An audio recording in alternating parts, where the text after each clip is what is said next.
Hello and welcome to Battle Report number 6. It's a game that I played recently on UB with a friend. So this time, over the last couple of tournaments, I've been getting used to Kingdom of Equitaine to change it up from playing Dwarves for a long time while I learned Ninth Age. And I'm enjoying them a lot more. So I think I'm over the cusp of getting used to the book and the limitations of the unit, so now I'm just getting consistency out of my results is the next step, I think. So I'm playing Kingdom of Equitaine, and my opponent is playing Empire of Sonnstahl. So let's take a look at the lists.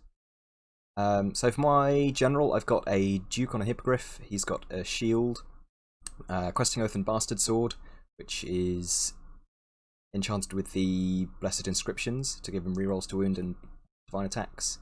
Basalt Infusion to give him a total of a 2-up save and a 3-up Aegis against flaming attacks. Got Black Knight's Tabard, so when he's reduced to 0 or fewer wounds, he comes back with 1 and a 3-up Aegis for the rest of the phase. And he's got an Obsidian Rock for magic resistance 2, and finally the Virtue of Renown, which gives him Lethal Strike, and Lethal Strike do multiple wounds D3. Which, coupled with Bastard Sword and Blessed Inscriptions, it makes him pretty decent against characters and high armor stuff, monsters and so on. Next I've got a Damsel on a Unicorn. She's a Wizard Master of Divination with a Dragonfire gem. And then my Paladin BSB on a Barded Warhorse with a shield. The standard is enchanted with the Stalker standard to give his unit Strider. He's got a Lance and Crown of the Wizard King and a Grail Oath. He goes in with the Grails. I found Crown of the Wizard King to be more fun than anything else, and I think it gives my magic like a little bit of extra. There's about a 50-50 chance that he ends up with a magic missile, which is really good for just adding to the ranged output of KoE. And if not, then he ends up with a combat buff, which is great for a combat model. So there isn't really a downside to it, but I imagine there are technically better choices for him. After that, I've got a Damsel on about Barded Warhorse. She's a Wizard Adept of Druidism to get Summer's Growth, so I can regrow my Knights, particularly my Grail Knights. And she's got Talisman of the Void to give me a total of Channel 3, which really helps with my magic, considering I've got a total of 7 spells, which is pretty huge for a Kingdom of Equitaine army. In my core, I've got 11 Knights of the Realm with the Standard Bearer, Band of the Last Charge, Musician, and Champion. Then 2 small units of scoring, Sword of Chaff if they need to be. 6 Knights of the Realm with Standard Bearer and Musician, and 5 Knights Aspirant with a Musician. Then next to my combat blocks, I've got 2 units of 8 Knights, 1 of the Grail, 1 of the Quest. Both units have full command, and the Grail Knights have the Oriflamme, so that means the unit causes fear, and any enemy unit in contact with my Grail Knights can't use their BSB reroll. They can't use Rally Around the Flag, which is really good considering they're generally the ones winning combat. Then 5 Yeoman Outriders with shield and throwing weapons, not bows, throwing weapons. I made a mistake in first turn, but we did correct it. They've got throwing weapons. And 3 Pegasus Knights with loose formation to give them Skirmisher and Hard Target, Vanguard, and a Champion. Then my opponent's list. He's got a Prelate on a Altar of Battle with a Great Weapon, Plate Armor and Ghostly Guard to give him a total of a 2-up armor save, and the Locket of Sunna so he can swap out his offensive profile for his enemy's one he's fighting in a combat. Oh, and their resilience as well. Then a Wizard Master of Cosmology with Magical Heirloom for his hereditary spell and Talisman of the Void for extra channel. His Knight Commander, who's his general, on a Young Griffin with a shield that is Dusk Forged to give him rerolls. On his armor saves, that is. Hand Weapon with Hero's Heart. Basalt Infusion, and then his BSB, Naked Marshal. Literally just standing there in plate armor and his pants, nothing else. Next, his core. He's got 40 heavy infantry with halberds and a musician, 23 state militia and 2 units of 14 state militia, 2 support units with swords and shields with a musician, 5 Knights of the Sun Griffin with lance, full command, and household standard. An arcane engine with the arcane shield, so that gives distracting to units within 6. A horde of 24 flagellants, and a steam tank. So we were playing Refused Flank and Spoils of War. So I'm looking at this. I've got a couple of Vanguard. I'm much quicker, and I deployed for first turn, so I dropped things so he could counter my deployment. But it meant that I won first turn, so I'm able to move everything onto, or at least much closer to, the objectives than the Empire is. So I'm fairly confident that I'm going to win the objective here. Just because I'm quicker and my scoring units are way tougher than his. But with 2 unbreakable blocks at the centre and his unit of Knights, the Sun Griffin, I'm not confident about getting more kills points-wise, especially if I slip up at any point. So my plan is just to take the objective, and then if I can kill enough of his small stuff or exploit an opening, then it'll just be a small win, is what I'm looking at here. Again, as long as I don't slip up. So on his side, he's got his Flagellants right at the centre, Knights of the Sun Griffin on the top. He's got his Distracting Wagon right at the back. The Halberds are on the left, supported by the Steam Tank to their left, and a unit of Sword and Board Militia, not Militia, sorry, light heavy infantry to the other side. All 3 units of State Militia are across the front to act as chaff. And then on my side, I've got my Aspirants down at the bottom with the Knights of the Realm. I've got my Banner of the Last Charge unit sitting behind my Yeoman. I've got my General sitting behind impassable terrain to hide from that Steam Tank cannon. My Knights of the Quest with the Grail, with the Unicorn Damsel. And my Grail BSB in with the Grail Knights, and my Pegasus off to the top there, ready for Vanguard forward. So I didn't want to get too close with my Yeomen and just lose them to the State Militia marching forward 8 and then shooting them with bows. So I sat back a little bit, and I started moving my Pegasus Knights around the corner to see if I might get an opportunity to get behind his lines. So if you were paying attention to my list, I've got Stalker standard in with the Grail Knights, and the Unicorn makes her unit Strider Forest. So in my first turn, I'm able to move my 2 units into Forest up the top there without any worry about dangerous terrain at all, and sit on the objective ready to pick that up next turn. I move the bottom unit of Knights of the Grail, Knights of the Realm, sorry, off towards that objective. But I don't go too far forward with my Banner of the Last Charge unit just yet. I'm not expecting anything to come and take that objective, but I want to move into the forest at advanced speed so I'm not taking any dangerous terrain that I don't need to. So onto my magic. Divination is quite a short range path, so none of her spells are in range, but I do get Hand of Heaven off against the militia and kill a couple of them. You can see I've killed a few with bows as well. From my Yeoman, because at this point I thought that they did have bows. So when we move to my opponent's next turn, we make sure that we've corrected that again. And there they go, they've grown back. So no charges for Empire turn 1 either, they're too far away. He moves his State Militia around to block my Pegasus from getting in anywhere crazy next to his Sun Griffins, and just shifts the rest of his stuff forward very cautiously. In Magic, he manages to shoot off a Realm Knight off the bottom with Touch the Heart. And then on to my turn 2. So I move my Pegasus Knights right up close to his State Militia. I'm not expecting him to shoot. Well, either the shooting or combat. I'm expecting my Pegasus Knights to be able to handle that, especially with my BSB and my Generals so close. I move my Banner of the Last Charge unit onto the objective in the centre, and the Realm Knights in the bottom left onto that objective as well, and pick up the objective in the woods with my Questing Knights, and then shuffle forward a little bit.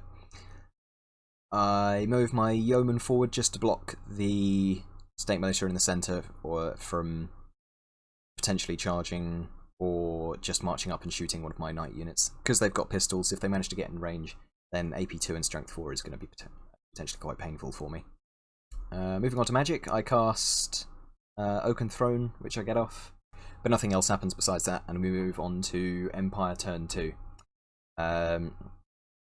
So the State Militia decide that they're going to charge the Pegasus, which I'm fine with my stomps and strength 4 attacks. I'm happy to grind away at that, and that basically puts a wall in the way of his Sun Knights, the Knights of the Sun Griffin, from getting past me at all. And they've got to go the other way around if they want to come out to fight in combat.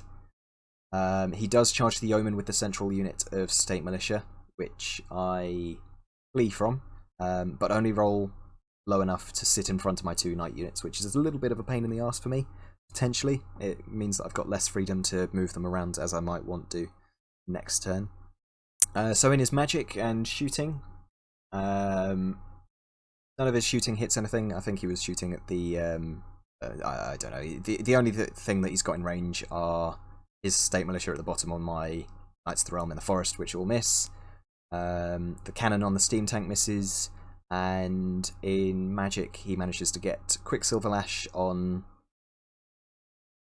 my Knights of the Realm unit in the bottom, and he casts Perception of Strength on the State Militia fighting the Pegasus. So after combat he manages to take off Pegasus, and I kill 2 State Militia. So I think it was a drawn combat.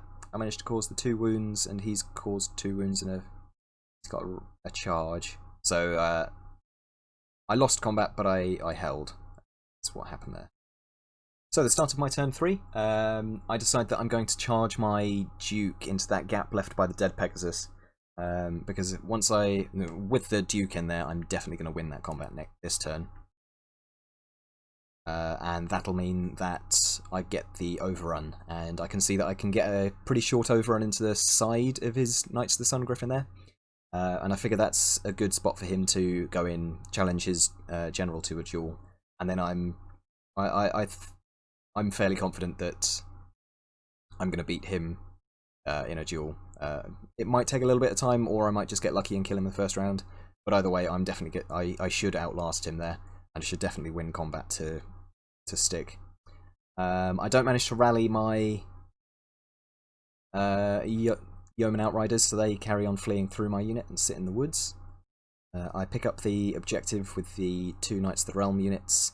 The biggie one in the centre just sits still and holds there, and the other one, now that there are only 2 guys left, they swift reform and then move 8 away. So in magic, I get Oaken Throne up again, and I cast, I think, Fate's Judgment on the State Militia, just to kill a couple of them, and that means I can put Guiding Light on the Yeoman Outriders, so they can definitely rally next turn, even if they're out of range of anything that they might need for rallying. And then post-combat, predictably, my General and the Pegasus make short work of the State Militia now. I do make the overrun into the side of the Knights of the Sun Griffin, which I'm very pleased with. I didn't want to overrun with the Pegasus Knights because it would just put me into the front of that unit as well, and I'm figuring with plenty of Strength 5 AP 3 attacks, sorry, they're just going to chop through them, and that'll provide extra combat res for that unit, so I decide to hold them where they are. And we go into Empire turn 3. So no charges from the Empire, but the tank randomly moves, it does its random move up in towards the centre. And then we do magic. So in magic he casts -1 Perception of Strength on the Duke, so he's now Strength 5 AP2 instead of Strength 6. He casts a bound spell of 5+ Aegis on the Sun Griffins, which I dispel, and then he goes for 4 dice cast on 5+ Aegis. He manages to roll the miscast that forgets the spell, so I think that's a 555, might be a 444. Either way, I decide that I'm fine with him having a 5+ Aegis for now, especially if it means that he's not going to be able to cast it in future combats, because that could potentially be very irritating on any of his infantry, or especially the flagellants. In shooting, the tank manages to shoot off a Grail Knight. And then we go through to combat. So the Duke has 4 attacks and 5 attacks from the Hippogriff on the charge, all hitting on 4s because it would have been distracting from the wagon back there. And I hit once with the Duke, which then wounds, and then he makes his 5+ Aegis, which was just brutal. Really huge fluff of attacks from my Duke, and that meant that with the rank and the banner, I actually lose combat by 1 because he causes a wound on me as well. So he's got a rank and a banner and a wound, and I've just got a charge and a flank. So I'm out of range of my BSB, and I fail my Discipline 8 check, so he flees off the board. And I've lost my 700-point general to losing combat by 1, which I didn't see coming. I wasn't expecting that at all. And we go through to turn 4 for me. So at this point, I suffer a little bit of a rush of blood to the head. I'm now concerned that I might be holding the objective, but I've not killed anything, and I'm not expecting to kill anything of particular note anytime soon. So I think I'm up 11-9 at the moment. And I decide that I need to clear his chaff. Or I decide in the moment that the thing to do is to clear his chaff. So I charge the Pegasus Knights into the flank of the State Militia, and then the Questing Knights and the Grail Knights into the separate units of State Militia as well. Without really thinking about the consequences for afterwards, I charge the Pegasus into the flank of the top unit, hoping that I won't kill quite enough to wipe him out, and it'll just be enough to chase him off. So then they'll be able to pursue into the side of the other State Militia unit. And I don't know why, but at the time I thought that overrun moves that I'd be able to make into through my friendly units, but of course you turn around and then you bump into them. So this means that I'm likely just going to clear the chaff out of the way, Flagellants, the Steam Tank, and the Knights of the Sun Griffin instead.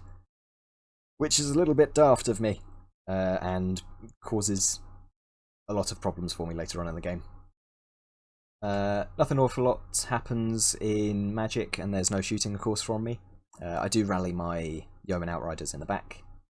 And then, post-combat, predictably, my heavy cavalry kills the State Militia, and I just reform in such a way that I'm facing units in the front, or at least far enough away that the tank is going to be charging me on. It needs a high roll to make that charge. And it's at this point that I noticed that really that was a horribly terrible idea of me, and it's definitely going to cause me issues from here on in. So turn 4 for the Empire. The tank attempts to charge the flank of the Grails, I think, and doesn't roll quite high enough. And the Flagellants also managed to fail their charge, which I'm very thankful for. However, the Knights of the Sun Griffin, as they're on a hill, and it's a short charge anyway, they easily make it into the front of my Questing Knights, which isn't good for them, as you can imagine. Nothing happens in Magic. The tank gets nice and close to... There we go, that's after charge moves and moving. So the tank almost makes it to the flank of the Grails, doesn't quite make it, and instead tries to use its steam gun on them for its breath attack. Manages to cause 3 wounds, but I've got a 5+ armor and a 5+ Aegis, and I thankfully make all 3 of those wounds.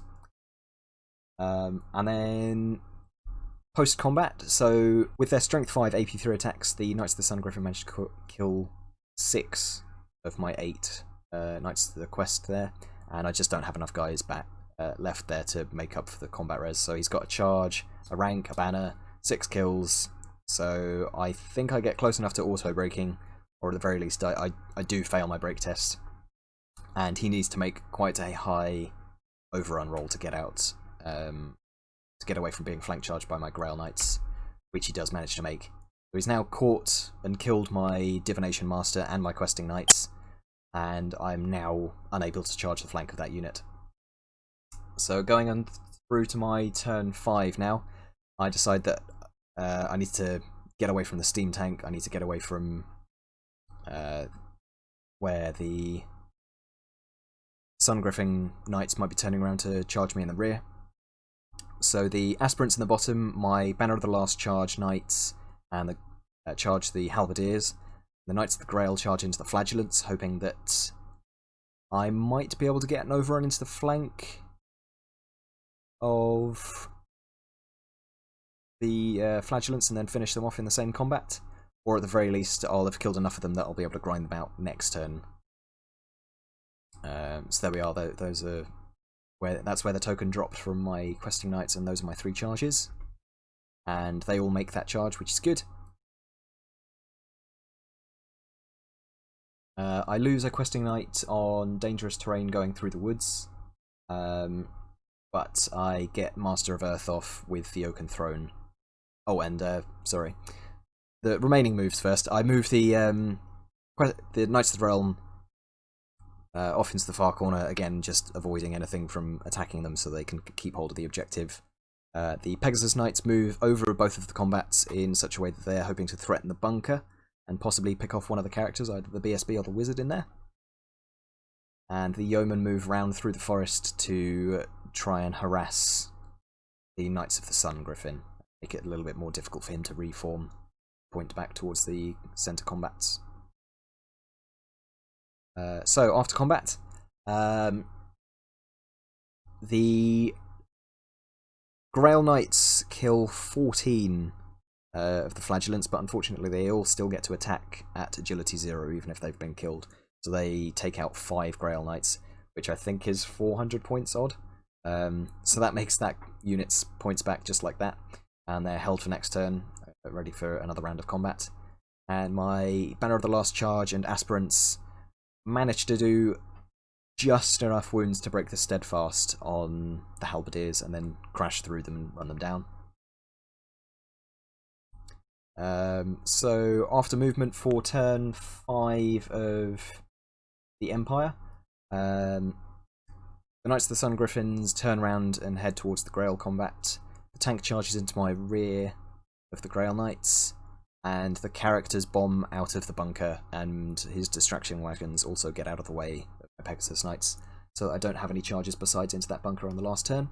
So in Magic, not an awful lot happens. He manages to cast Unerring Strike on the Yeoman, which only kills 3 of them, and the last remaining guy passes his Discipline test to stay where he is. And then I take a wound on the BSB from the tank's impact hits, but besides that, the 2 Grail Knights survive the Strength 7 impact hits from the tank. And then after my movement in my turn, I move everything to be out of arc or away from combat units, so I keep moving my Banner of the Last Charge just to keep the objective safe. I move the Aspirants away so that they're safe away from being rear charged, and I turn the Pegasus Knights back to face that unit of Sword and Board, because I think they failed their march check.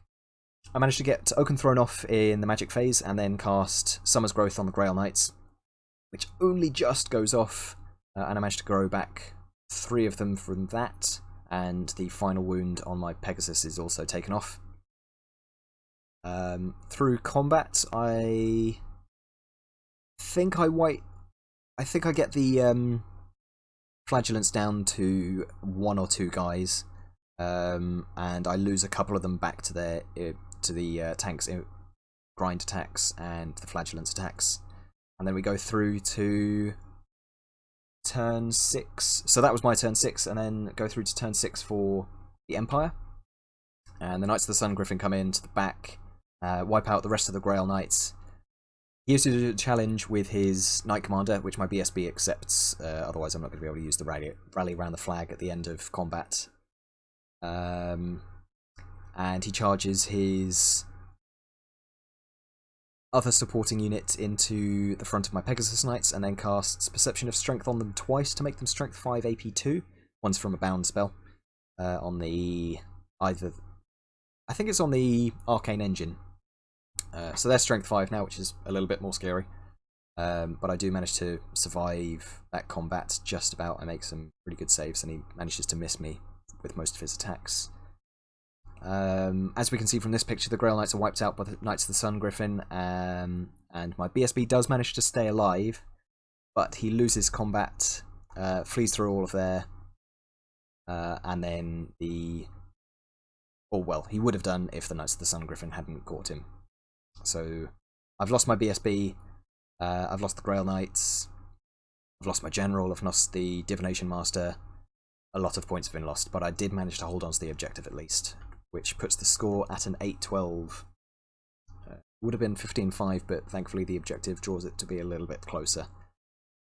So what potentially would have been a very safe game for my Equitain, I managed to change into something a little bit dicier, charging off the chaff that was covering me from all three of his scary units.